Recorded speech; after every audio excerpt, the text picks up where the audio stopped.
So with that, we are coming to learn from the African perspective.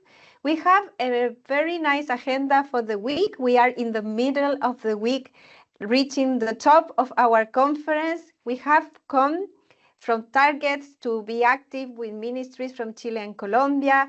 We have learned from Urban Mobility yesterday morning about the Balkans and the cities bicables. We have cross-gender, and also we have learned about efficiency and regulations for vehicle efficiency transit. Today morning, we have navigated the challenges of a changing world to adaptation, and we have learned a lot about benefits of 100% SAF fueling for aviation. This is now the heart of the conference coming in, and we are happy to welcome proven solutions for advancing sustainable transport in Africa. No need to reinvent the wheel. So for that, I would like to invite my colleague, Ulrich Tokam, for him to introduce us into this session. So Tokam, the floor is yours. Thank you so much, Andrea. Thank you. Welcome everybody for this wonderful session. This is our session. This is our Africa Regional Exchange. So we are happy to welcome you today for this great exchange. So I'm going to share the program of the day so that everybody is actually aware of what will be the content of this session. So allow me to share my screen to prepare. Thank you. So yeah, so as I was saying, so for this session, proving solutions for advancing sustainable transport in Africa. So we thought maybe it's time for Africa not to always bring our problems to the forefront of conferences and discussions, but this time showcasing what we are doing best in Africa and what you know in terms of advancing sustainable transport. So for this, actually, we are going to welcome a bunch of speakers from Rwanda, from Tanzania, Cabo Verde, Sénégal, Cameroon, and Morocco. So we actually hear from experience of each country, how, for example, they manage to bring to life these concrete solutions and how we can actually scale them and also replicate them in our various African contexts. So before starting that, so we actually going to hear from a welcoming remark of Engineer Michael Muchiri, who is actually a senior advisor to the State Department of Transport, Ministry of Road and Transport in Kenya, with over 30 years of experience in delivering strategy for transport, ports, and airports. So please, Engineer Muchiri, welcome for your opening remark, and the floor is yours. Thank you. Thank you, Tokam. My name is Michael Muchiri from the Republic of Kenya, which is in East Africa. So good afternoon to everyone, delegates and fellow participants. I am delighted to welcome all of you all to today's TCCW 2024. And this particular session is titled Proven Solutions for Advancing Sustainable Transport in Africa. And hyphened that there is no need to reinvent the wheel. So we all recognize that we need sustainable transport solutions. But before we can provide the sustainable transport solutions, firstly, we need to recognize that Africa has a very high population growth rate, which coupled with rapid urbanization, particularly in the last few decades, presents transportation practitioners with great opportunities, yes, but also with attendant challenges. Secondly, we are all aware that transport is very central to any economic growth, to any social inclusion, and environmental resilience. Yet our cities, which are expanding, they are increasingly slowly becoming congested. Emissions emanating from transport are rising, and too many commuters still lack affordable, safe, and accessible transport options. So, to address these emerging needs, we require urgency and hence the need to focus on practical and sustainable solutions that are adaptable to our diverse contexts and the national circumstances for, relevant to each African country. But instead of reinventing the wheel, why don't we first recognize the excellence which we have?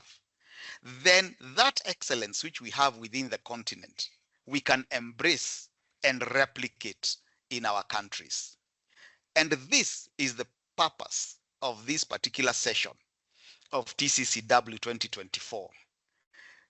This is our unique opportunity to celebrate and to benchmark and also to emulate the successful initiatives that many African nations have already undertaken, some of which we shall hear today. For example, Kigali in Rwanda has car-free days. Dakar in Senegal has a new electric BRT system. And several countries have enacted zero-emission regulations, particularly for their densely populated urban areas. In other words, we have rich examples of progress across the African continent. These particular positive initiatives, they demonstrate to us that we do not need to reinvent the wheel, like I said earlier, but we should instead learn and build upon that which is already working well. So a session like this is a point of knowledge exchange and peer learning. So our aim today, therefore, is to highlight these notable successes and create an environment today and going forward for open exchange between we, the practitioners within the transport chapter, where we can learn from each other's experiences, and also the challenges can educate us on what not to do.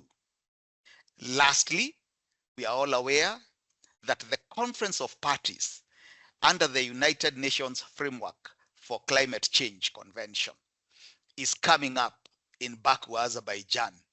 And I am aware that some amongst us will be representing us.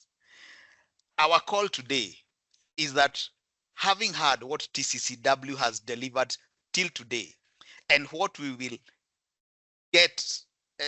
get from the knowledge that will be shared by the end of the week, our role is to seize this opportunity to amplify Africa's voice, to amplify Africa's commitment and its dedication to climate resilient and inclusive transport.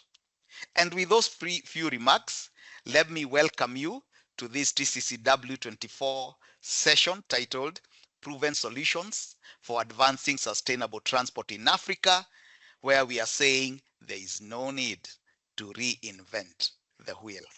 Thank you. Wonderful, Engineer Muchiri. Wonderful for this word of wisdom, this word of actually knowledge.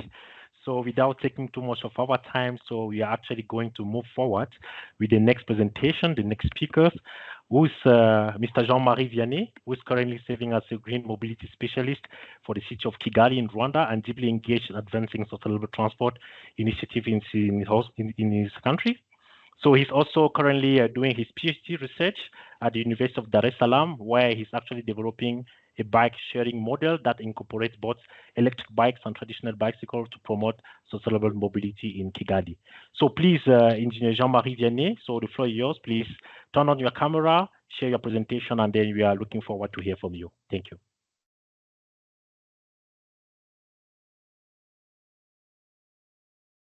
So Jean-Marie, we are presenting for you, so please just go ahead with your presentation. Okay, thank you very much Tokuma, to give me the floor. Welcome delegates and the participants in this presentation, where I'm going to present now the green mobility initiatives in the city of Kigali, Rwanda, and the best practice in this initiative.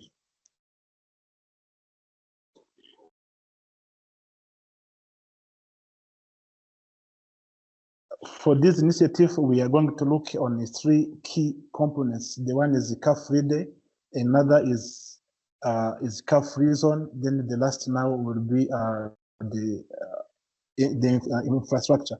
Then now, when you talk about Kigali Car Free Day, is the monthly event which happen twice a week on the first and the third Sunday of the month. In this event, what residents do is just to walk, run, and cycle instead of using the cars. The initiative is launched in 2016, focusing on environmental initiative. Then it becomes popular. People have enjoyed it and increased. Then now it becomes doubled in mass. Before it was once a month. Then now it was doubled now to be on the first Sunday and the third Sunday. Now it's also promoting not only environmental but also the health lifestyle by offering free medical checkups along the roads. Then we used to do this initiative from 7 a.m. up to 10 a.m. on selected roads. It means now the selected roads, when they are in use, we identify other roads. To be used by now other vehicles, not to stop all movement in the city.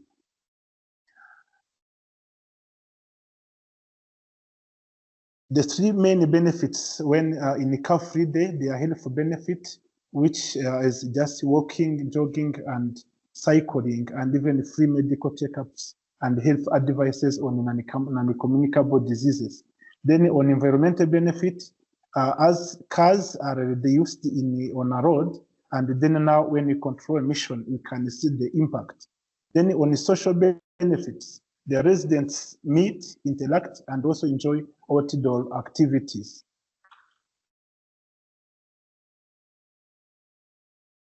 A typical example of impact of a Car Free Day, you can see this is a sample taken where now in Kigali has 3 districts. Kigali city in Rwanda, East African country, has 3 districts. Then in those 3 districts, only the day the Car Free Day took place, we counted the 46,100 people participated in this event. Can we continue? On the part of emissions, when we compare air quality during the Car Free Days and also after Car Free Days, then now you can see I took a sample of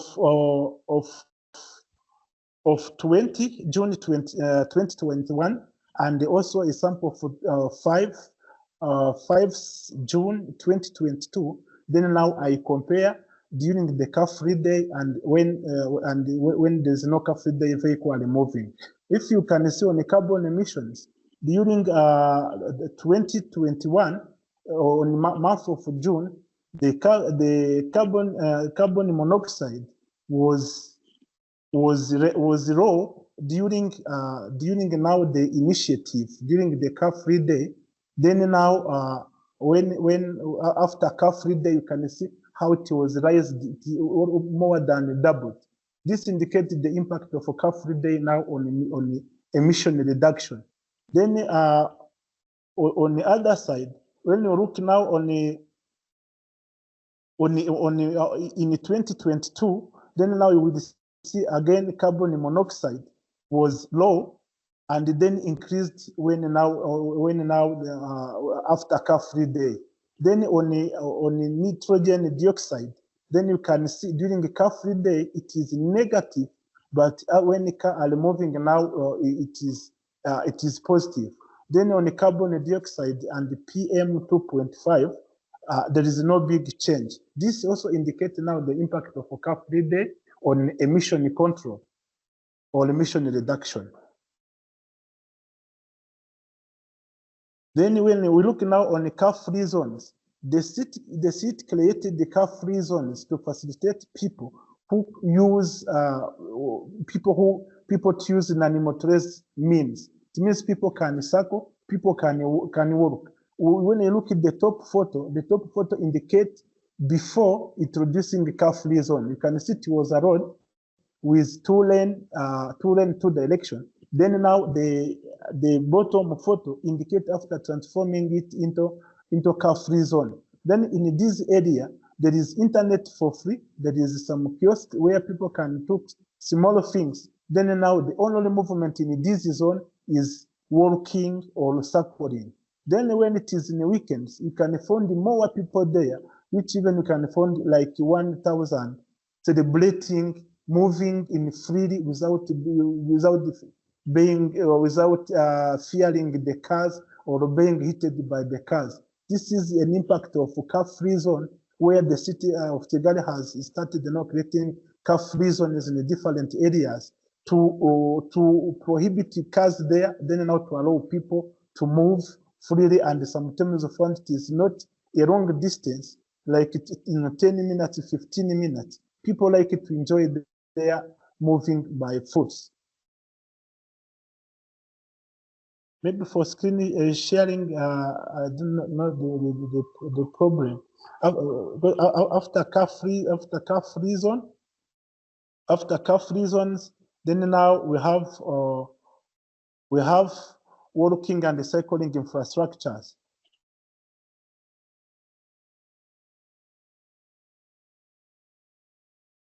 Okay, thank you. Then now we have walking and cycling infrastructures. The city of Kigali has created the cycling lane and the walking lane with great separation to make safe the users. When you look at all roads constructed and under construction, they provide the safe cycling and walking to facilitate now people to move. This is a typical in Kigali city, and almost 220 kilometers already constructed to facilitate an transport, which is separated with vehicle lanes to make an animated transport user safe. This is also another part of cycling and walking infrastructures. The part is called the Nyandungu Eco Park. It was a marshland of 120 hectares. Then it was transformed into cycling and walking tracks. It is located in between the two districts, but when people are there, people are enjoying. It is for sustainable travel, and also people enjoy the nature area where they can cycle, walk, or even run without fearing to be hit by cars. During the weekend, there's no can find people. The great number of people visit the zone to enjoy the safe and even feel enjoying the nature of the area. It was not only those cycling provided. When you look at those bicycles, you have two types of bicycles.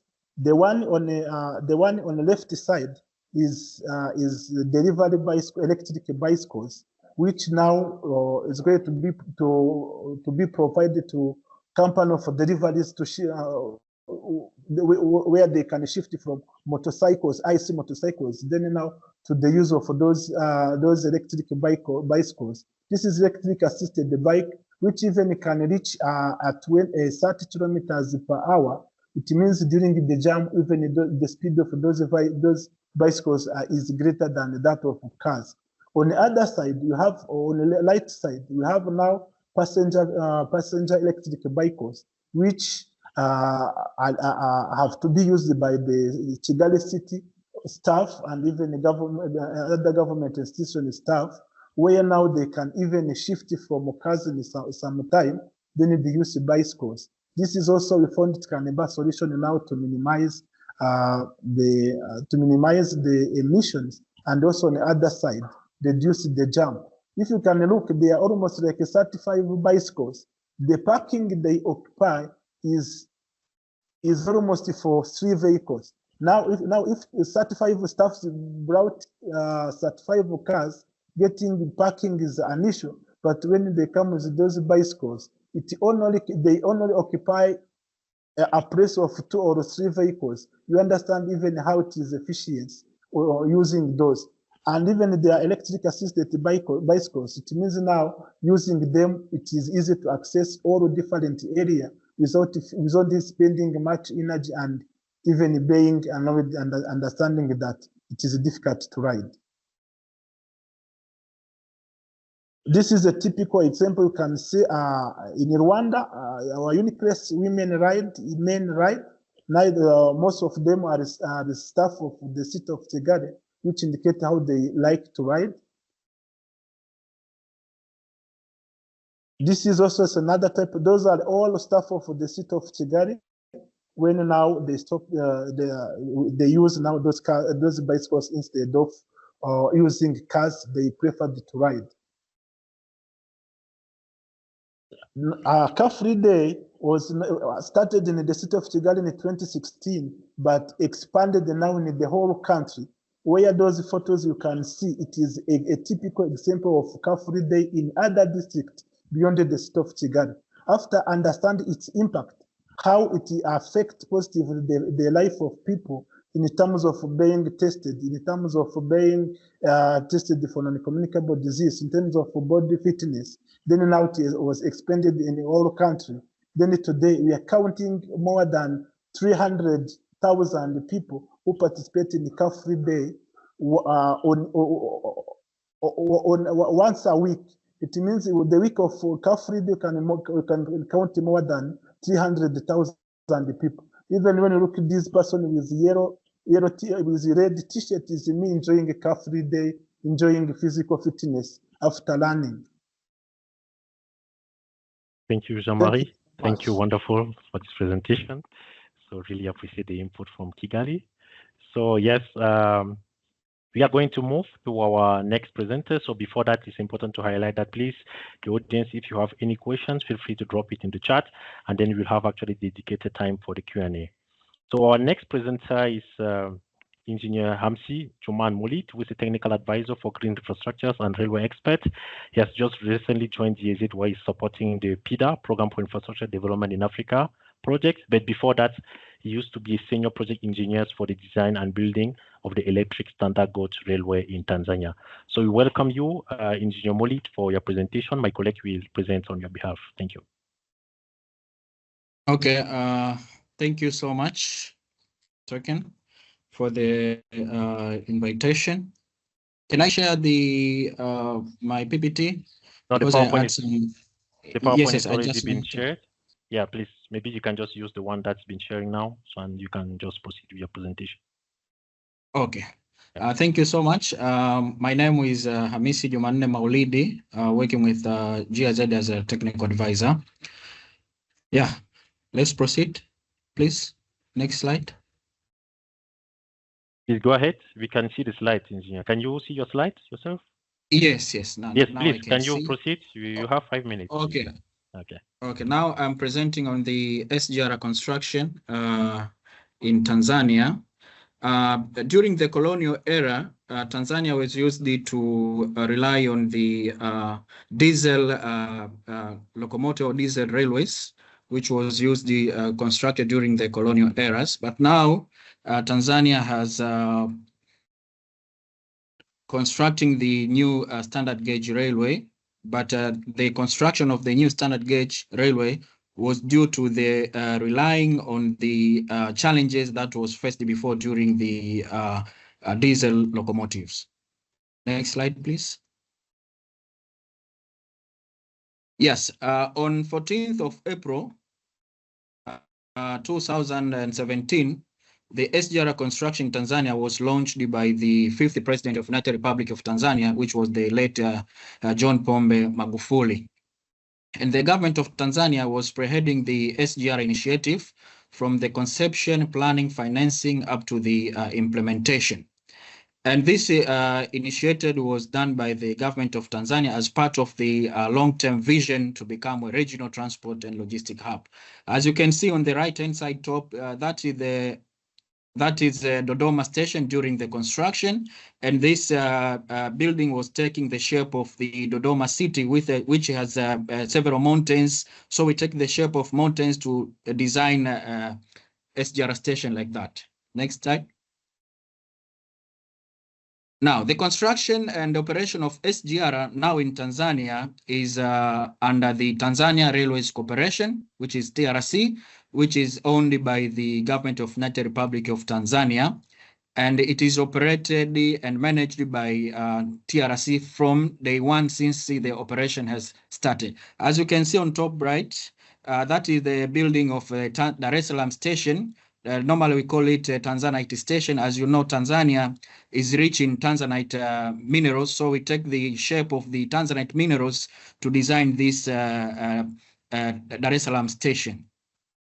Next.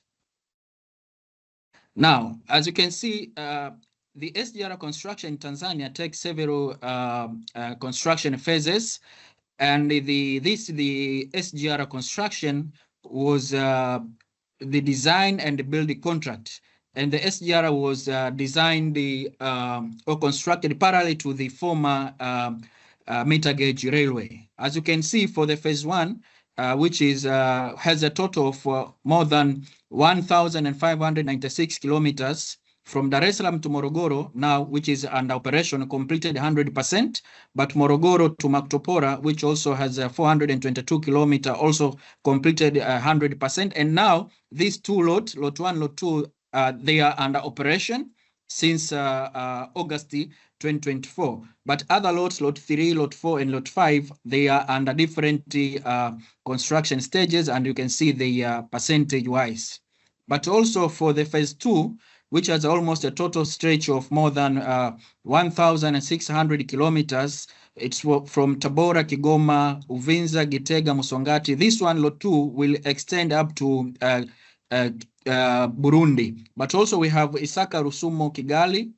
This one also now is looking for financing, but also we have Kaliua, Mpanda, Karema also looking for financing. As you can see on the map, that is the showing those stretches for the construction of SGR. Next. Okay, now let us see the contractors, financiers, and project costs for this SGR. These are the key stakeholders so far. As you can see, from Dar es Salaam to Morogoro, which is lot 1, as I've said, now is under operation. Also, Morogoro, Maktopora also now is under operation. As you can see, Maktopora, Tabora, the progress as September 2024 is almost 15%. But also Tabora, Isaka, the progress is almost 6%. Isaka, Mwanza is almost 60%. And for the second phase, Tabora, Kigoma is almost 6.3%. As you can see, the project cost, the investment cost so far is almost more than 10 billion USD dollar. When you convert it to Tanzanian shillings, it's almost Tanzanian shilling trillion, 23.3 trillion. But for the contractors, so far we have only 2 contractors. One contractor from Turkey is a Turkey contractor, which was awarded almost 4 lots for the construction, but also now we have also 2 Chinese, we have 1 Chinese company which was awarded the 2 lots for construction of this SGR station. Next. Now, these are the design parameters so far for our first electrified standard gauge railway. We have used the International Union Railways, UIC, for railways geometry, but also the actual load for this SGR in Dar es Salaam or in Tanzania, it's almost 35 tons per axle. So every axle takes 35 tons. For the traction power, it is full electrified, but also the design speed, we have the for passenger, and also we have for the freight. For the passengers is 160 kilometers per hour, but for the freight is 120 kilometers per hour. But the number of track we have constructed the single track. So the SGR in Tanzania is a single track, but it is grade separated and fenced throughout from Dar es Salaam up to the final lots, which is lot 6. But also, so far we have started the operation for, as I've mentioned before, for lot 1 and lot 2, but it's only for the passenger train. But for the freight train, I think we will commence soon as we have finished to construct it for the port link, which will link the railway to the Dar es Salaam port. Next. Now, let us see the project benefits so far. The SGR promotes the paradigm shift toward the decarbonization and sustainability of the transport sector in East Africa. For example, for the climate mitigation and environmental benefits, you can see, as I have said, the electrified line powered by renewable energies, that is hydropower energy. In the next slide, also, I will talk about the sources of energy for this SGR station, for this SGR construction in Tanzania. But also, we have seen that there is a reduction in carbon dioxide emission, almost 9 times less carbon dioxide emission rather than when we are using the road alternative or the diesel locomotives. But also reduction in the air pollutants. But also it facilitates the freight transport and cross-border link to landlocked countries. For example, you know, Tanzania is renowned with the ocean, so we have to transport several goods or freights from Dar es Salaam to other landlocked countries. Also, we have seen that it enhanced the sustainable and cost-effective intermodal transport system, but also it creates the employment for our people. But also it helps in the reduction of the transportation time. For example, Dar es Salaam Morogoro was 4 hours, but now for this SGR, Dar es Salaam Morogoro, we are going only for 90 minutes, which is 1 hour and 30 minutes. Next. Thanks, Engineer Molik. Please, you have less than 1 minute to wrap it up, please. Thank you. Okay, so this also the SGR will be able to hold more than 10,000 tons of freight, which is equivalent to 500 lorries per trip. So generally, this is what I want to share with you guys, but I have a very small video, which I think you can give me. It's almost 3 minutes of time. No, please. Unfortunately, you cannot share the video, but I will advise you to post the link in the chat so that, you know, the audience can have a watch of the video later on. So thank you so much. I think we have had the content of your presentation, and then allow me to move to the next speakers. Thank you. Wonderful. Okay, so thank you so much for this great insight from Tanzania. So our next speakers will come from Cabo Verde. We'll welcome actually Director Rito Rivora, who is actually the Director of the National Directorate of Industry, Commerce and Energy. So he has more than 20 years of experience in delivering energy policy and also electric mobility policy with the focus of this country, Cabo Verde. We welcome you, Engineer Rivo, Director Rivo, for your presentation. So I will allow my colleague also to share on your behalf, please. Oh, okay, please go ahead. I'm sharing. Thank you. So thank you. Good afternoon, everybody. And thank you for the invitation to be here to share with you our experience. So I'll be talking about the electric mobility charter for Cape Verde. It's our policy letter that structure our electric mobility transition in Cape Verde. So I'll talk about what is the background, where we start and how we end up to structure the strategy, and also about the implementation phase that we are being now executing with the support from the GIZ also agency. So we start in around 2017, 2018, 19 to do the first step in terms of electric mobility. At that time, with the initiative with our some partners from LuxDev Corporation, we take the initiative to import the very first 7 vehicles to the country for several institutions to make a first test, while we were starting developing the studies, preliminary studies for the policy letter, and in this scope also to prepare a document for candidature for funding. At the same time, we also look at some full tax exemption for EVs imports duties and VAT and other special consumption tax, including parking fees. So, Our initiatives were included in a broader scope, that is the energy transition plan of Cape Verde, that includes major scale up and increase in renewables, that departing from what we are now around 20 to 80% of renewable penetration, goes to our intermediate goal of 54% by 2030 of renewable sector according to our master plan, and to achieve maybe something near 100% by 2004. This is ongoing, and one of the part of this strategy to look at the electric mobility as integrated part of the energy transition in order to allow us to make the transition, electrifying also the consumption from urban road transport. So in an integrated way, it will play a role in the whole strategy.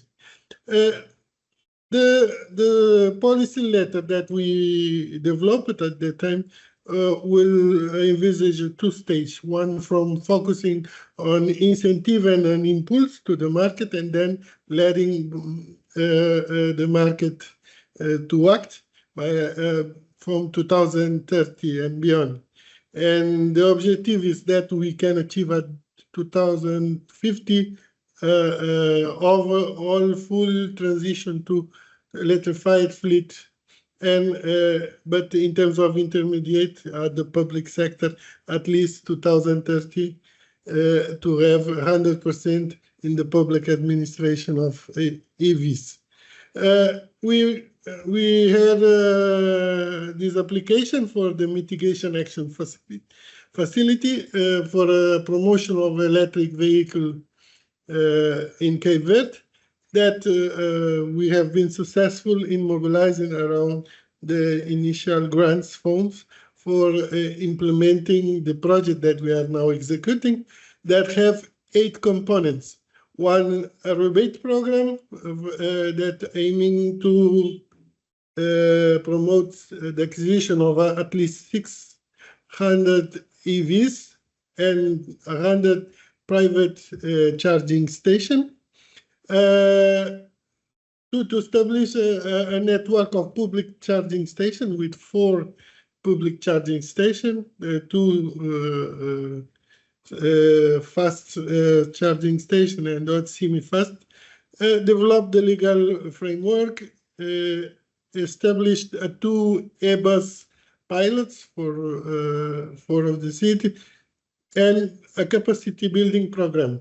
This program also will help us to structure a better assessment of what will be the GHG emission reduction related to the project, with adapting the methodology, and an important awareness raising campaign, and a grid integration impact analysis. That is the last component that we are now developing. So what we have achieved until now, we successfully developed the rebate program that is now ongoing, and with this, the government is giving some support for achieving the batteries. We have, in terms of rebate application, already around 419 application pre-approved, and 211 are already approved and financed. That means the acquisition and the vehicles are ongoing. And for the charging station, the private charging station, around 52 applications all approved and financed in the scope of the project. We also implemented, we are about to conclude the installation of the 40 public charging station in the next month, and we already 28 already commissioned, that already delivered around 80 megawatt hour of energy supplied in 2004. This is in different islands. Cabo Verde is an island state, And we are now, we do this by launching a request for expression of interest, published in 2022. And we are for providing a funding, a public funding for the hardware part, okay, the infrastructure part, to install the 40 charging stations on a BOOT model.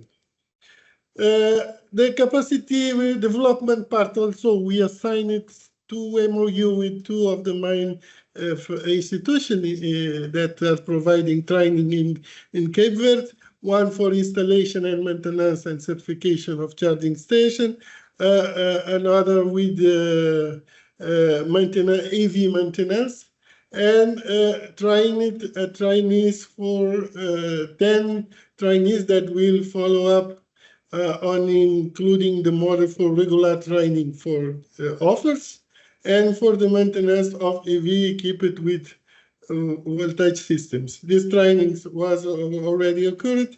Now we are working for structuring the offers on a regular basis. There was also included firefighter training for 28 first responders in the two islands that already have a more volume of electric vehicles. We are now working, we are about to conclude, yes. Thank you. Just the other actions of the project in terms of grid integration. We are now, by the end of this month, the first results of the cars, and the other components also are ongoing. And these are the figures already, the results in 2024. We can say that the project is taking traction. We have already 491 EVs on roads and 52 charging stations on public domain, including the ones provided by the project. But the idea is that the market will take traction, and this will be the impulse, and things will continue to evolve without the support of the project. I will stop here. We'll be happy to take questions. Thank you so much. Thank you so much, Dr. Rito, for this great insight from Cabo Verde.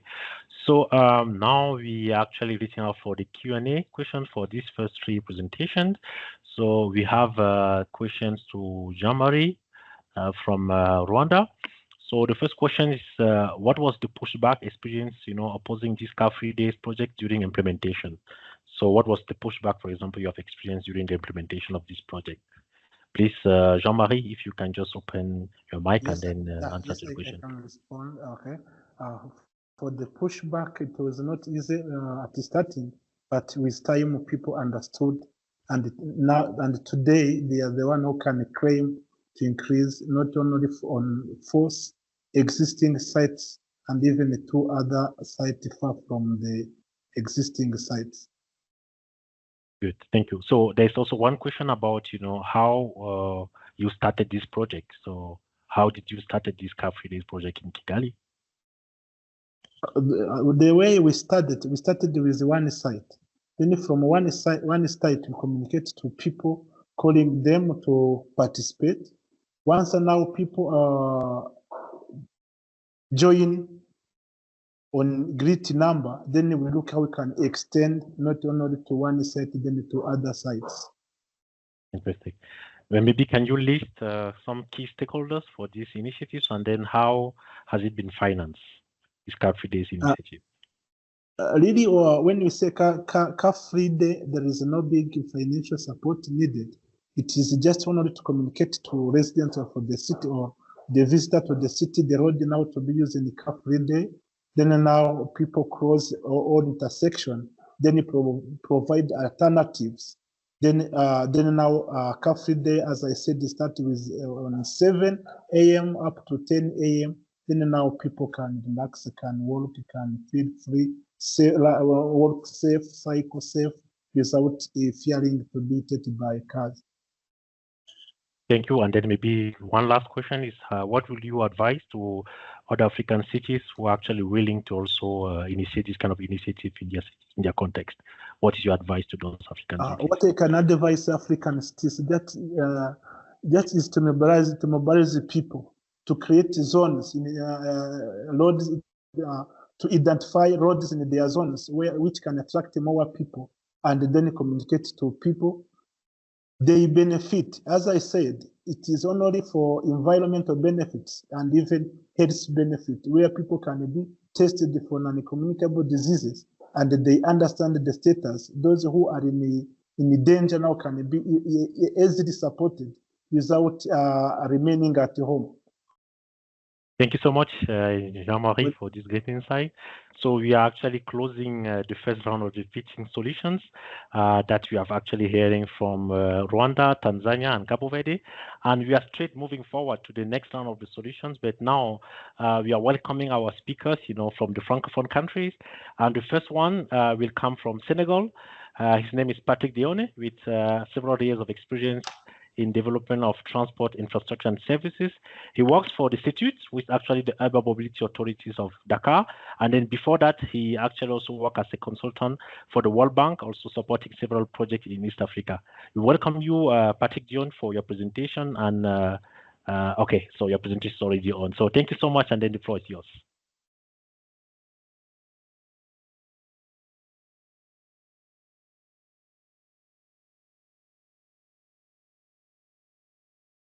Please, Patrick, can you go ahead? Oh, okay. Oh, can you hear me now? Yes, we can hear you very well. Oh, thank you. So thank you, Tokam, for this kind of introduction and for the I think that the introductions describes well my experience and actually in my current role at Institute. Donc pour ma présentation, ce sera en français. Pour le reste, donc I'm saying my presentation will be in French, but the presentation itself it's written in English to help to make the translation much easier. But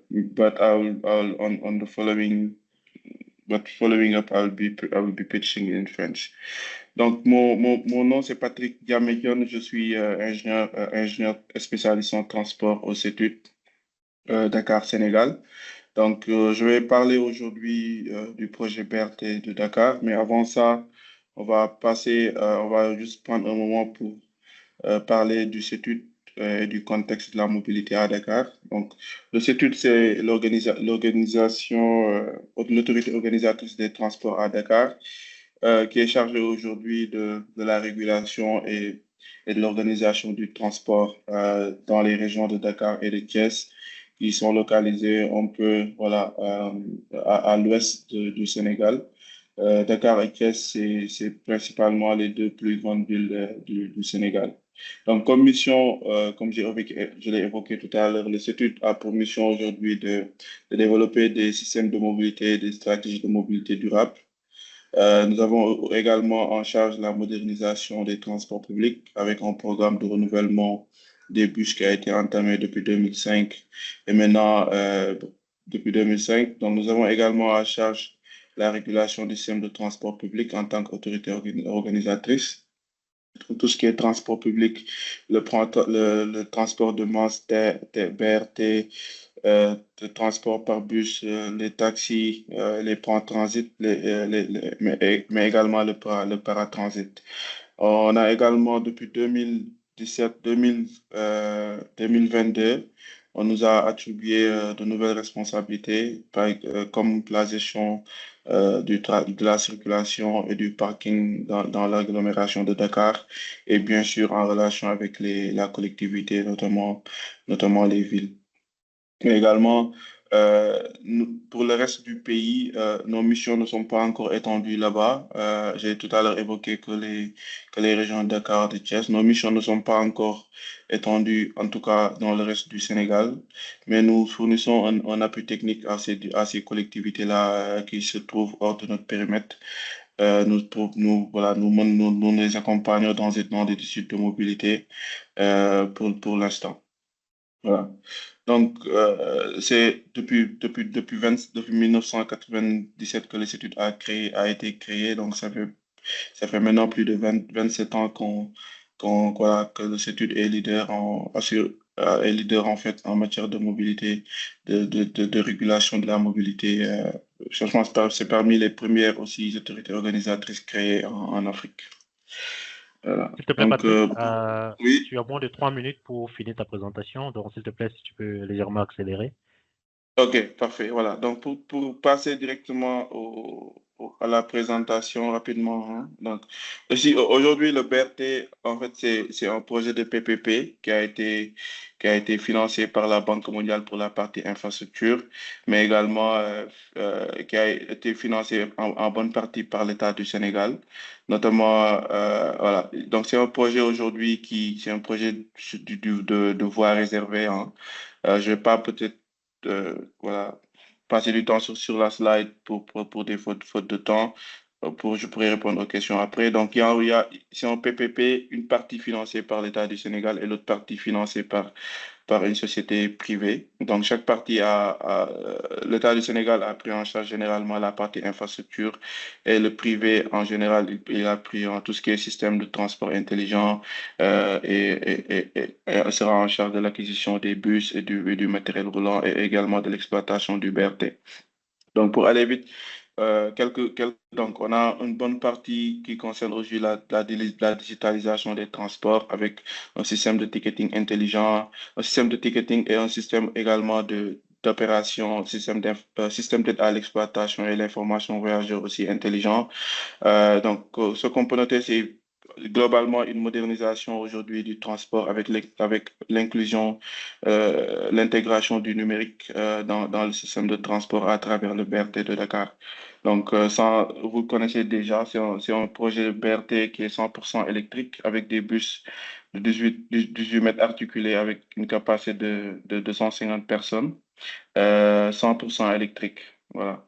Et aujourd'hui, pour l'électricité, nous sommes toujours raccordés au grid, c'est-à-dire au réseau urbain Sénélec, mais un projet en cours aujourd'hui pour faire une transition complète de cette recharge-là vers le soleil. Voilà. Néanmoins, pour les stations, nous sommes totalement autonomes en énergie solaire sur les stations, sur les 23 stations et les pôles d'échange, nous sommes totalement autonomes en énergie. Voilà. Et donc, à part le BRT, maintenant, on a mis en place le BRT qui est aujourd'hui en service depuis mai 2024. Mais nous avons également l'ambition ne s'arrête pas uniquement au BRT. On a d'autres projets de mobilité en cours pour effectivement pouvoir mettre en place un réseau intégré de transport. Le prochain, le prochain projet ou la prochaine perspective, c'est de mettre en place un réseau structuré de transport public avec plusieurs niveaux. Le niveau 1, c'est les mass transit, c'est le BRT et le TR. C'est un système de train aussi qui a été mis en service depuis 2021, mais également de créer aujourd'hui un système de bus de rabattement de 32 lignes qui sont directement intégrées au BRT en termes de ticketing, mais aussi en termes d'information. Donc, c'est le niveau 2 qui est le Priority Bus Network, aujourd'hui qui sera totalement intégré au réseau BRT. Et puis, nous avons les lignes classiques qui sont actuellement opérées par les opérateurs d'académique et AFTU, qui sont nos opérateurs locaux. Et en dernier niveau, nous avons le transport artisanal. Donc l'objectif, c'est d'intégrer l'ensemble de ces niveaux-là, un par un, jusqu'à avoir un système de transport totalement intégré. Mais pour le moment, aujourd'hui, on vise dans l'horizon, en tout cas à court terme, l'intégration des bus de rabattement constitués par le niveau 2 du réseau prioritaire au BRT et au TER. Et évidemment, tout ça aujourd'hui va être fait en renforçant la capacité de nos opérateurs locaux, à savoir AFTU et académiques, pour qu'ils aient aujourd'hui les capacités financières et techniques pour prendre le relais sur ces bus de rabattement-là. Voilà. Donc, ce programme-là est structuré aujourd'hui en plusieurs phases. Et la première phase a déjà démarré depuis 2023 et va se poursuivre en 2026. Donc, c'est ce programme de 32 lignes-là. La première phase concerne aujourd'hui la mise en place de 14 lignes qui sont directement, voilà, si vous voyez la carte, vous avez en bas vous avez le TR et un peu en haut, vous avez le BRT. Donc, si vous voyez toutes ces lignes, ces 14 lignes-là qui concernent la phase prioritaire sont directement connectées au BRT et au TR pour servir d'abattement parce que nous sommes sur des transports sur voie réservée. Une bonne partie de la population n'y a pas accès. Donc, il faudra vraiment mettre en place des systèmes de transport pour pouvoir aujourd'hui connecter les zones les plus éloignées au système de transport de masse, à savoir le BRT et le TER. Et enfin, aujourd'hui, nous avons une vision, en tout cas long-termiste, pour mettre en place aujourd'hui un plan de mobilité urbaine durable aujourd'hui à l'horizon 2040, 2050, 2035. C'est aujourd'hui d'avoir un réseau de 7 mass transit à Dakar. Nous avons déjà un qui est le BRT et un autre qui est le TER qui a été mis en exploitation un peu plus tôt. On est en train de travailler sur un BRT2, par exemple, sur la recherche de financement et les études préliminaires sur le BRT2. Nous allons également créer 15 pôles multimodaux, pôles multimodaux pour aujourd'hui assurer en fait le transfert intermodal et multimodal, favoriser en tout cas la multimodalité du transport à Dakar. Également, nous allons pas laisser en rade la mobilité active, à savoir le vélo. Déjà sur le BRT, nous avons mis en place 14 km de voies cyclables. Nous allons en mettre plus alongside the other projects, en même temps que les autres projets qui vont être mis en place. Et l'objectif, c'est d'aller jusqu'à 175 km de réseau vélo à Dakar. Et tout ceci, aujourd'hui, on espère que ça va aider à réduire de 15% les émissions de gaz à effet de serre à Dakar de manière générale. Donc, pour ne pas, je pense que je vais peut-être, c'est là que s'achève la présentation. Donc, je vous remercie tous pour votre attention et je serai ravi de répondre aux questions qui vont venir. Je sais que la présentation a été très courte et faute de temps, je serai ravi à répondre aux autres questions. Merci beaucoup, Tokam. Merci Patrick. Rassurez-vous, ça a été d'excellentes présentations et je crois que nous sommes encore là pour l'audience pour pouvoir poser des questions. So, thank you. So we are going to move to the next presenter. So the next presenter will come from Cameroon. He's Jean-Patrick Foulou. He's actually the head of the unit of public and active mobility for the City Council of Yaoundé. He's a transport economics with a PhD, but also a lot of years of experience in the academia sectors, but also with policymakers.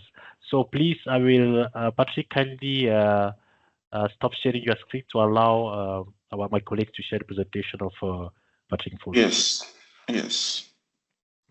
Thank you, Karina. We can see the presentation. So please, Dr. Patrick, the floor is yours. Thank you. Oui, merci beaucoup pour la parole qui m'a été donnée. De présenter en quelque sorte le plan de mobilité urbaine soutenable de la ville de Yaoundé et les différents projets qui sont financés par l'Union européenne. En réalité, moi, je suis Dr Foulou Jean-Patrick. Je suis expert sur les questions de transport et de mobilité et je travaille au sein de la communauté urbaine de Yaoundé. En réalité, la communauté urbaine de Yaoundé, c'est comme la mairie de ville, la mairie de la ville de Yaoundé. Donc, on peut aller à la page suivante. Bon, la présentation elle sera faite en 4 points. D'abord, on va faire un petit diagnostic, puis on va présenter la vision de la stratégie qui est le plan de mobilité urbaine soutenable. On va monter également les différents plans d'action qui sont en cours actuellement par la communauté urbaine de Yaoundé, que je disais tantôt, qui est la mairie de la ville de Yaoundé. Et en dernier point, on va présenter les actions cofinancées par l'Union européenne. Page suivante. Donc, pour le diagnostic, le constat est alarmant dans la ville de Yaoundé et c'est comme ça aussi dans la plupart des grandes métropoles en Afrique subsaharienne. Les questions de mobilité sont difficiles. On a un système qui est dominé par des taxis collectifs qui sont à un nombre proportionnel plus élevé que tous les autres modes, ce qui crée énormément de la congestion. Et on a des trottoirs qui sont régulièrement occupés par des vendeurs ambulants. En plus de cela, le système de mobilité urbaine de la ville de Yaoundé coûte énormément cher aux ménagers. Il varie pour les taxis de ville, comme c'est collectif, il varie entre 250 et 350 francs CFA, qui est le prix régulièrement reconnu. Mais parfois, pour certains itinéraires, ça peut aller au-delà. À côté de cela, il y a également des mototaxis qui ont un coût qui va entre 100 à 500 francs CFA. Le transport par bus est quasiment inexistant. Il y avait une société de transport qui existait, mais au regard de ses performances, le contrat avec cette société a été résilié. Donc, pour cela, au regard de tout cela, avec des transports individuels qui sont à un nombre plus élevé, on constate que le système consomme beaucoup de carburant. Et s'il consomme beaucoup de carburant, il pollue également énormément. La pollution de l'air est vraiment affectionnée au sein des habitants qui rend malade les citoyens de la ville de Yaoundé. Le système, en plus, il est non sécurisé parce qu'au regard des conditions de déplacement dans les taxis, dans les mototaxis, il y a des accidents, il y a des agressions dans les taxis, ce qui laisse à croire que, ce qui montre que le système de déplacement dans la ville de Yaoundé est non sécurisé. C'est tout ce diagnostic-là qui nous a conduit au niveau de la mairie de la ville de Yaoundé à élaborer une stratégie qu'on appelle le plan de mobilité urbaine soutenable. En fait, face à un problème, quoi, c'est pour dire qu'on a un plan. Le plan nous a fait un certain nombre de recommandations, c'est-à-dire améliorer la voirie, traiter les carrefours, notamment pour améliorer la circulation, traiter les couloirs, créer des couloirs réservés uniquement pour le bus, améliorer l'offre de transport collectif par taxi, mototaxi et minibus. Sinon, réorganiser ou bien professionnaliser ce mode de déplacement, améliorer la qualité de vie qui passe par une voirie plus sécurisée, moins d'accidents et moins de pollution de l'air. On peut passer à la page qui suit. Voilà un exemple d'un diagnostic qui a été fait en ce qui concerne la pollution de l'air dans la ville de Yaoundé en 2018 plutôt. Donc, on a pu constater que sur certains itinéraires de la ville de Yaoundé, il y a une forte pollution. Les pollutions vont même parfois au-delà de 50% pour ce qui est prévu pour l'Organisation mondiale de la santé. Et parfois, comme pour les particules fines, les particules très fines de 2,5, ça va à plus de 10 fois plus supérieur à la norme recommandée. Donc, ce qui montre que la question de la pollution de l'air est vraiment préoccupante dans la ville de Yaoundé. Allons à la page qui suit. Allons à la page qui suit. Bon, la vision du plan de mobilité urbaine soutenable préconise de développer le tissu viaire, donc de développer la voirie, de construire des voiries correctement entretenues pour améliorer la fluidité du trafic, d'assurer l'accessibilité au quartier par différents modes de transport, de garantir l'accès aux services de transport de masse et aussi de professionnaliser les opérateurs de minibus, de taxis et de mototaxis à travers des actions de sensibilisation ou d'une réorganisation totale du système. Et enfin, de développer un réseau de bus rapide transit qu'on appelle le BRT qui évolue sur son site propre. Allons à la page qui suit. Allons à la page qui suit. On peut aller à la page suivante. Oui, Patrick, nous sommes déjà à la page suivante. Oui, et cette vision du plan de mobilité urbaine soutenable a donc conduit à la communauté urbaine à engager un certain nombre d'actions. Notamment, pour améliorer les conditions de circulation, on a fait des aménagements de grands carrefours. La communauté urbaine a un projet qu'on appelle projet Yaoundé Cœur des villes qui est financé par l'AFD. Et à côté de l'aménagement des grands carrefours, on a l'aménagement de la voie de contournement. Je veux présenter également dans la page qui va suivre. Il y a un projet de développement des villes inclusives et résilientes qui consiste à faire des aménagements piétons. Pour le développement des différents modes de transport, des offres de transport, on a pensé à créer un réseau de transport qu'on appelle Trans-Yaoundé, qui est un transport collectif en site propre, le BRT, dont les études de faisabilité ont été bouclées. Actuellement, les études détaillées sont en cours. On a un transport collectif par bus qui est également en cours de production. On a une réforme du transport artisanal qui est fait dans le cadre d'un projet qu'on appelle projet Move Yaoundé. et on a la piétonisation du centre commercial. Pour ce qui est de la gouvernance, parce que dans toute action, il y a des actions de gouvernance qui doivent être mises sur pied pour accompagner les projets. Il y a un certain nombre de renforcements des capacités des agents de la communauté urbaine qui sont pris en compte dans un projet qu'on appelle projet ATQD, qui concerne la communauté urbaine de Yaoundé et la communauté urbaine de Douala.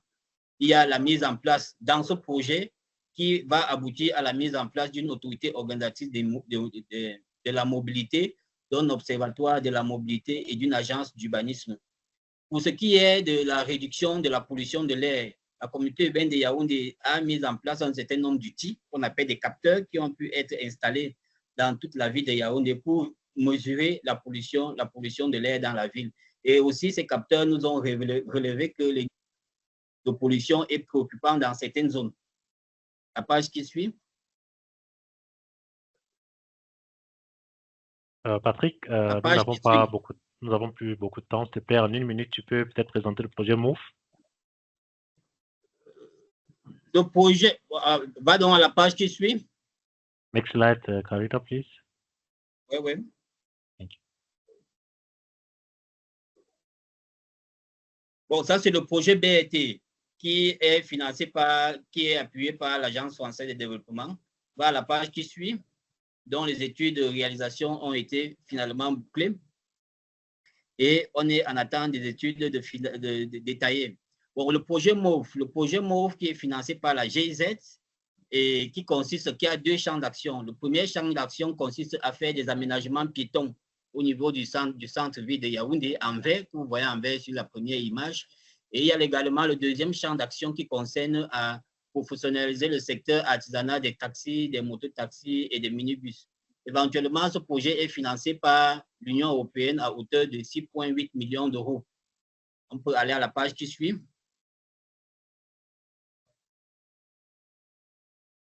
Il y a également le projet d'accompagnement des communautés urbaines de Douala et de Yaoundé dans la mise en place de leur plan de mobilité urbaine soutenable. Ce projet qui consiste à mettre sur pied une agence d'urbanisme, un observatoire de la mobilité et une autorité organisatrice de transport. Le projet également aussi est financé par l'Union européenne. Voilà la page qui suit.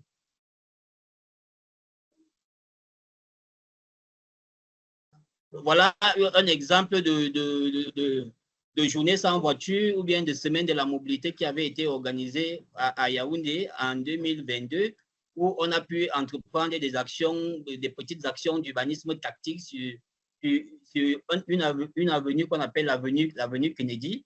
Donc, on a pu faire que pendant 1 semaine, on améliore les déplacements piétons et on limite la circulation sur cette avenue. On peut aller à la page qui suit. Excellent. Voilà, donc je vous remercie pour votre aimable attention. J'espère que je n'ai pas été très long. Non, merci Patrick, ça a été excellent. Merci beaucoup. So thank you so much, audience, for this, for staying. You know, you asked that late. I know in several parts of Africa it's quite late now. So our next presenter will come from Morocco. So he's Abdullah Belkoukis. He's the mission manager with the Transport Fund for Urban and Inter-Urban Road Transport Reform in the Ministry of Interior in Morocco.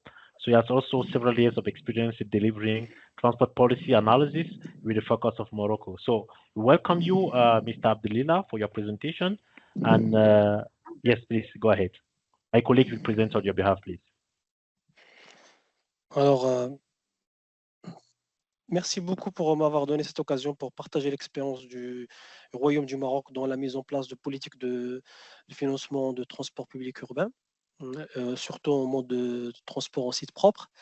Je m'appelle Abdullah Bourkhlis, je suis un chargé de mission au niveau du Fonds d'accompagnement des réformes du transport urbain et interurbain, qui est un fonds, un outil budgétaire dédié au financement du transport public urbain.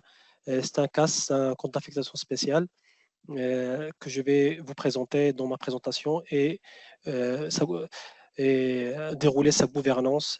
Ma présentation il porte sur la mise en place d'une politique nationale dédiée au transport public urbain.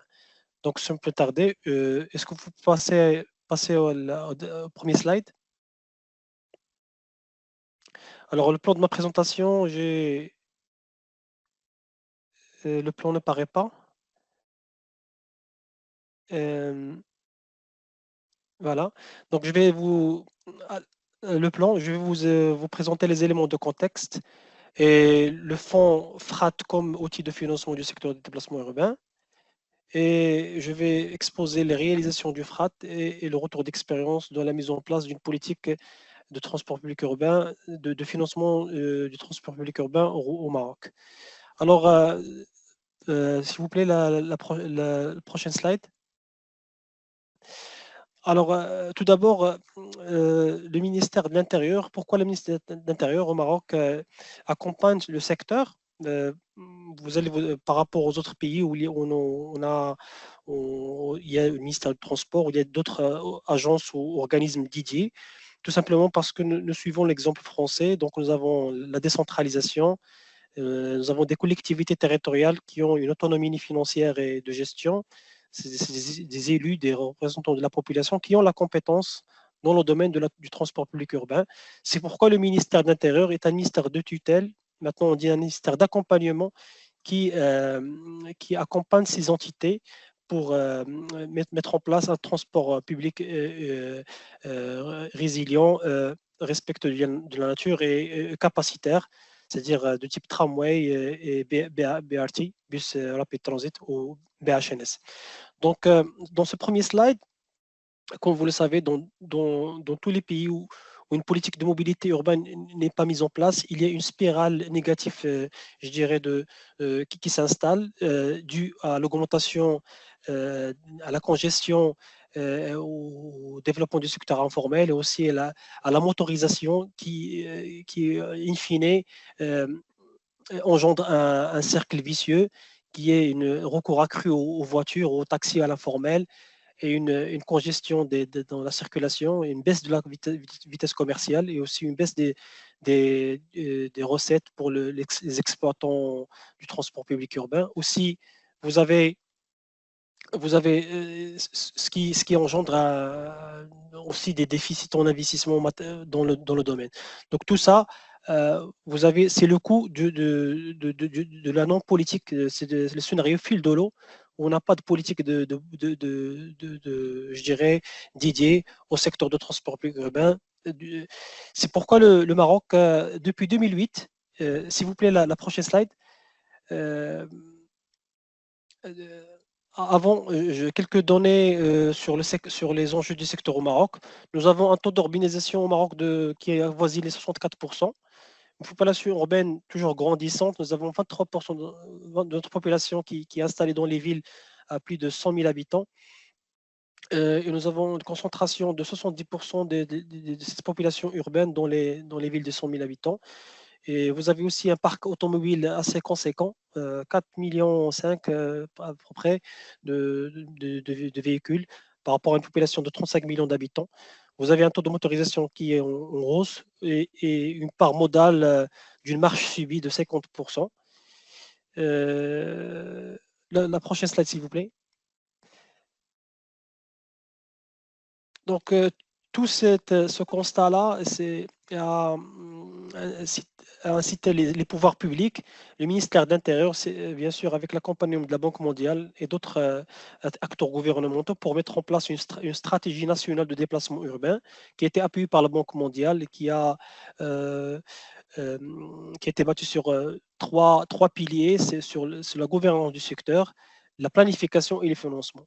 Pour la gouvernance du secteur, il s'agissait de mettre en place un cadre de gouvernance et changement des lois et d'appui à l'intercommunalité, c'est-à-dire les autorités organisatrices de transport qui sont les communes qui ont l'occasion en 2009, après l'amendement de la loi relative à la décentralisation, pour leur permettre de mutualiser les autorités dans un périmètre pertinent pour permettre à l'éclosion d'une autorité organisatrice du transport, mais politique là, pas une autorité, je dirais, technique.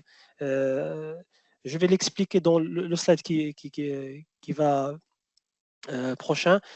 Par contre, aussi, les autorités marocaines, la stratégie, il a permis d'appuyer la planification au niveau d'une dizaine de localités. On a pu mettre en place des plans de déplacement urbain à Casa, à Rabat, dans les grandes agglomérations du Maroc, au-delà de 100 000 habitants. Et aussi, là, c'est l'expérience qu'on va vous présenter, c'est la mise en place d'un outil budgétaire spécifique qui est ce fonds et qui a permis de financer des projets de transport en site propre de type tramway et de BHNS au Maroc. Et parce qu'on a pérennisé, on a sécurisé le financement, ce qui a permis au territoire de réaliser leurs projets. Prochaine slide, s'il vous plaît. Alors, cet outil-là, qui est le FRAT, c'est un fonds, c'est un CAS, c'est un outil budgétaire qui est sur double ordonnancement du ministère de l'Intérieur et du ministère du Transport. Chaque ministère, il a son domaine de compétences. Au niveau du ministère de l'Intérieur, le ministre de l'Intérieur est ordonnateur pour appuyer les actions du transport par bus et aussi au taxi. Et en 2014, là, la nouveauté, et ce qui a permis de monter en puissance pour la politique d'appui de la mobilité, c'est-à-dire qu'on a ajouté le transport public urbain par tramway, tout transport public urbain, y compris le tramway et le BHNS, et ce qui nous a permis de financer et de sécuriser des fonds pour financer des projets dans le territoire. La prochaine slide, s'il vous plaît. Alors, ce fonds-là, il est composé des représentants du ministère de l'Intérieur et du ministère des Finances. On a un groupe de travail où il y a des experts qui sont chargés d'étudier les dossiers et de les faire remonter pour être décidés dans le comité de pilotage qui est le comité FRAT. On a un secrétariat, une cellule dans laquelle j'évolue avec une équipe pluridisciplinaire d'ingénieurs, de financiers et de juristes pour accompagner les territoires, pour monter les projets, depuis la planification jusqu'au financement et à la réalisation, et après l'exploitation des projets. Prochaine slide, s'il vous plaît. Aussi, le FRAT il est doté d'une enveloppe budgétaire. Il y a un protocole signé entre les deux ministères. On a sécurisé une enveloppe budgétaire de 3 milliards de dollars, à raison de 70% par l'État et 30% par les autorités organisatrices de transport qui sont les communes. Et nous avons ce budget-là, elle est alimentée, c'est une enveloppe globale. Non, s'il vous plaît, revenez au slide. Voilà. Donc, il est alimenté annuellement à part 100 millions de dollars par le budget général et le CAS TVA, ce qui nous permet de financer les projets de transport public urbain. Prochaine slide, s'il vous plaît. Donc, au niveau du fonds, nous sommes organisés par... là, c'est une slide qui présente le processus des métiers du fonds. On a des processus support, métiers et pilotage. Nous avons le pilotage au niveau du comité, c'est-à-dire le développement et la prise de décision pour le financement des projets. Nous avons des processus métiers pour le suivi des projets, la programmation budgétaire et pour le décaissement. Et aussi, nous avons des processus support qui permettent d'assister les porteurs de projets. Prochaine slide, s'il vous plaît. Oui, nous avons juste moins d'une minute, donc si vous pouvez peut-être passer aux réalisations.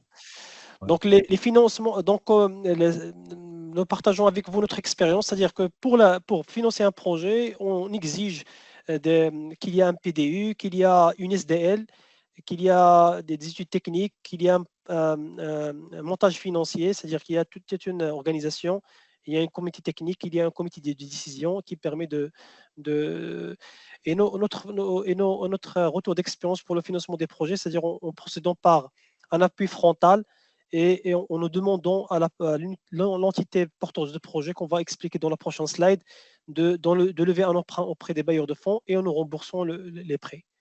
S'il vous plaît, pour le prochain slide. Donc, le schéma institutionnel cible, c'est-à-dire qu'au niveau des territoires marocains, à Casa, à Rabat, nous avons mis en place des sociétés de patrimoine, c'est ce qui sont des sociétés de développement local. C'est eux qui réalisent les projets pour le compte des communes et ils recrutent des exploitants qui exploitent le tramway. Et c'est eux la singularité de ce modèle, c'est que vous avez des sociétés de patrimoine créées par les communes avec l'État pour préserver le patrimoine, mais l'exploitation, il y a une séparation entre le risque industriel et commercial, c'est-à-dire c'est l'exploitant privé qui exploite pour le compte de la société, et c'est elle qui gère le patrimoine pour le préserver. C'est un schéma singulier qu'on a au Maroc. Vous avez dans le niveau stratégique, c'est l'État avec les autorités organisatrices, et vous avez un niveau tactique qui sont les sociétés de développement qui sont chargées de réaliser l'investissement, et vous avez un niveau opérationnel, c'est les exploitants. Prochaine slide, s'il vous plaît. Donc, nous avons un budget conventionnel de 1776 millions de dollars. Principalement, la ville de Casablanca, il a l'essentiel des financements. Aussi, Rabat, 10%. Et à Agadir, nous avons réalisé un BRT à Agadir. À Marrakech, il y a des études pour lancer 4 lignes de BRT. Prochaine slide. Donc, valeur d'aujourd'hui, le Maroc, il a pu réaliser à travers ce fonds 100 km de tramway et 40 km de BRT. Nous avons 4 lignes à Casablanca, 2 lignes à Rabat et 2 lignes à Casablanca de BRT et une ligne de BRT à Agadir de 15 km. Donc, nous avons un total de 140 km de lignes TCSP, c'est-à-dire des lignes de transport en site propre qu'on a réalisées à travers ce outil du Fonds d'accompagnement des réformes de transport urbain interurbain, qui est l'émanation de la stratégie nationale de déplacement urbain de 2008. Et nous sommes en train de financer des études à Rabat et à Tanger et à Marrakech pour lancer des lignes BRT dans ces villes-là, à l'occasion, en prévision de l'organisation de la Coupe du Monde pour assurer le transport durant cette échéance-là et au-delà. Donc, in fine, dernier slide. Le dernier slide, s'il vous plaît. Okay. Donc, il faut, pour mener le retour d'expérience, il faut pérenniser le financement à travers un outil, un canal financier, comme le cas du Maroc, du FRAT. Il faut aussi appuyer la planification au niveau des villes pour qu'on puisse trouver un terreau favorable au financement. Et aussi, il faut avoir de la normalisation au niveau central à travers des directions dédiées. Et aussi au niveau local, une gouvernance locale. Le retour d'expérience de notre pays, c'est à travers la création d'une entité dédiée pour la réalisation et la séparation entre la réalisation, le patrimoine et l'exploitation qui permet de pérenniser les projets. Merci pour votre écoute. Excellente présentation. Merci beaucoup pour justement ces questions. Alors, nous arrivons au thème en fait des présentations prévues dans le cadre de cette session. Et j'espère que ça a été un échange riche avec l'audience et également avec nos speakers. Puis, vous allez vous rendre compte qu'il y a des publications sur nos réseaux sociaux. Vous pouvez aussi avoir accès à ces speakers via nos plateformes LinkedIn. So, sentez-vous à l'aise de les rencontrer sur les plateformes pour pouvoir en fait avoir plus d'informations. So thank you so much for the audience for listening to your presentation. So I will immediately give the floor back to my colleague Andrea, who will actually there to give some words for moving forward with the closing. Thank you, Andrea. Thank you, Tokam. Merci tout le monde. It was a very interesting cross-run, I will say, running towards Africa experiences. It's nice the way you collect and put together real experiences for us to be inspired by real things happening in the world. So we reach above 100 connections, but this is being recorded and will be available in our Changing Transport YouTube channel. And then also the material presented today will be available in our website. So Tokam, one takeaway from this session, and we go to a surprise we have for today. Yeah, thank you so much, Andrea. So I think for our session today, we actually demonstrated that in Africa, we have a bunch of impactful solutions that we can showcase to really advance this sustainable transport agenda, moving from the Kigali Car-Free Days to this unit in Morocco. So as we look ahead to the COP29 in Baku, so I think I will advise each and every of you to really build on this momentum and continue to working together to replicate and scale these solutions. So thank you so much and looking forward to the next session. Bye-bye.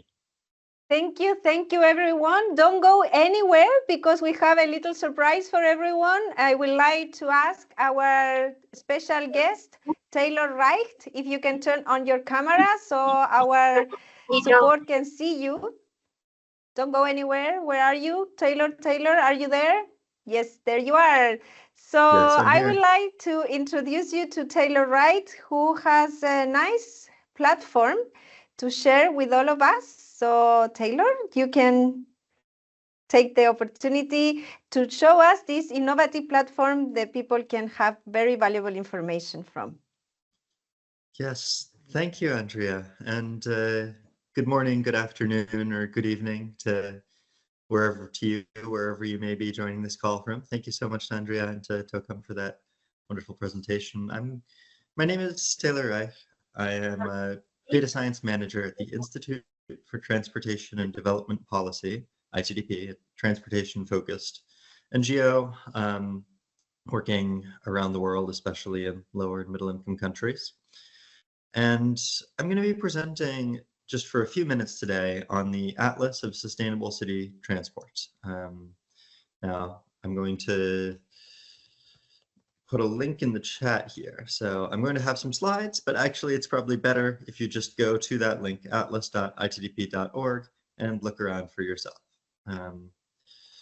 So we started working, ITDP, we started working on this Atlas of Sustainable City Transport because we wanted to find the best indicator to measure progress in sustainable transport in cities around the world, the best set of indicators. So the first conversations we were having, we were looking at indicators to measure rapid transport. And we were taking in as an example these two cities in the United States, Dallas, Texas, and Boston, Massachusetts. So Dallas is famously one of the most car-centric cities in a very car-centric country. Only 2% of travel is by public transport, whereas Boston is one of the more compact and public transport friendly cities in the United States, and 14% of travel is by public transport. And yet, why is that? Because Dallas and Boston have the same number of kilometers of grid-separated mass rapid transport. In Dallas, it's light rail. In Boston, it's metro and light rail. So how could we explain that difference? Well, maybe that's just because Dallas is a larger city. What if we divide the total track length by the number of people? Well, that's not quite it either. In both cases, they have about 23 kilometers of rapid transport per million people. So what explains the difference?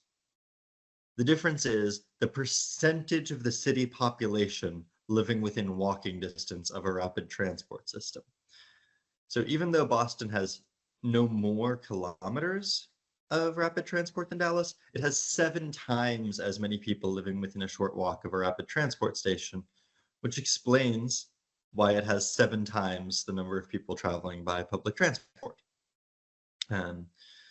So we wanted to make it easy for everyone around the world to measure this indicator and other indicators like it. So we made the Atlas of Sustainable City Transport. This is a map of the entire world with over 1,000 urban agglomerations and over 40,000 jurisdictions, including districts, municipalities, wards, boroughs, 40,000 units of analysis.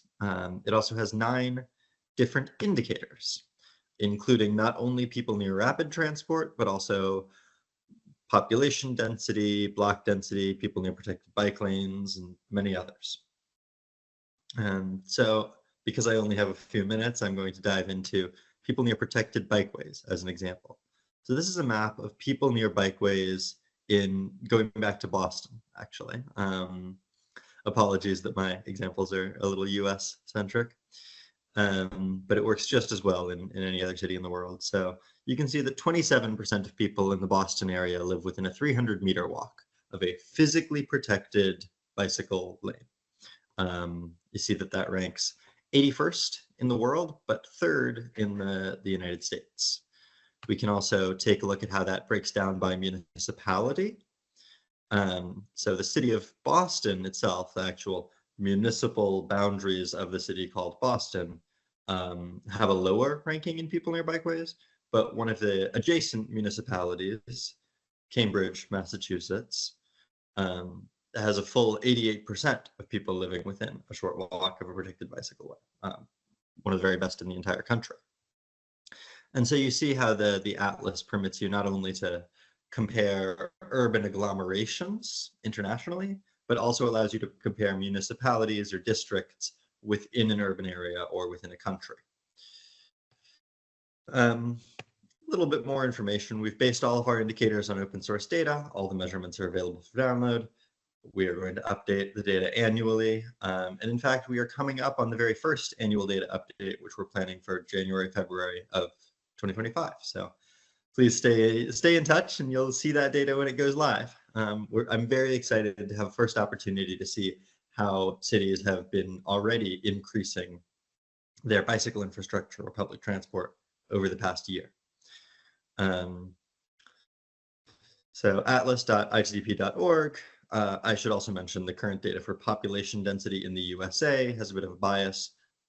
Don't use that data for now. All the other indicators should be all right, but we're working on a bug fix, which we'll incorporate in January for both 2024 and 2025.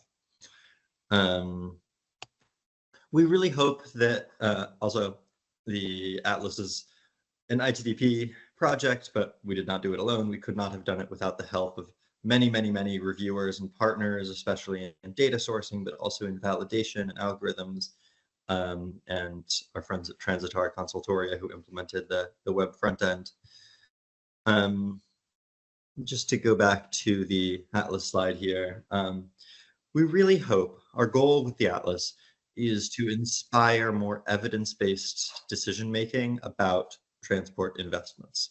We hope that rather than cities only trying to build 100 kilometers of bikeways or 10 kilometers of BRT, cities will start trying to build bike lanes and BRT to bring the greatest percentage of city populations within walking distance of rapid transit, bicycle lanes, frequent transit, public services, and all the other things that we value in a sustainable city. We know that these indicators are so closely correlated with public transport ridership and with the ending car dependence. And so we're hoping that the Atlas will be a useful tool in guiding cities to make more evidence-based decisions. Thank you so much to all of you for your time. I'll put my email in the chat. Please follow up with any questions or if you'd like to get in touch and just discuss. And I look forward to engaging with you all in the future. And if you find any bugs in the Atlas, definitely let me know. I think we've got all of them, but I'm always keeping my eyes open. Thank you, Tyler. Thank you very much. Actually, what we are doing here in this conference is connecting dots. So today has been a day where we have started with adaptation. We have come through a 100% SAF for aviation. We came with the cases from real action in the continent of Africa, and we have invited you to show how data innovation can be in the useful of our decision makers and practitioners from our global network. So thank you for coming, and I would like now to lead the crowd for what's coming next. Thank you, Tyler. Thank you, Tokam. Thank you, everyone, for what you presented. What's coming next? Don't go too far. Maybe straight your arms a little bit, move yourself. Come back in 20 minutes. We are knowing what are the big challenges in Latin America for integrated transport systems. So stay tuned and come back in 20 minutes. We will be learning about that. I strongly invite all the African community to come on Friday for connecting with African think tanks for sustainable transport. And of course, you are very much expected to be with us tomorrow, where we will be knowing about NDC commitment from Asia, how to accelerate tracks worldwide, and we will be writing together the message this Community Transport and Climate Change Week will be delivering next week to the COP in Baku. And we will be learning on how to put more ambitions in our NDCs from the transport sector. So take the break, drink water, make you a tea, and come back in 20 minutes. We will be learning from Latin America. Thank you, everyone. And if you can scan the QR code, please give us a feedback. And while I'm sharing the QR code, I think I can take your question or your hint. Musiyani? Are you there, or was an accident? You were liking to applaud, say thank you very much. Okay, so give us the feedback to improve. Take the break, go to the bathroom, take a glass of water, make you a coffee, and come back 20 minutes more we keep going with the challenges of integrated transport system from Latin America. See you in a moment. Thank you. Bye.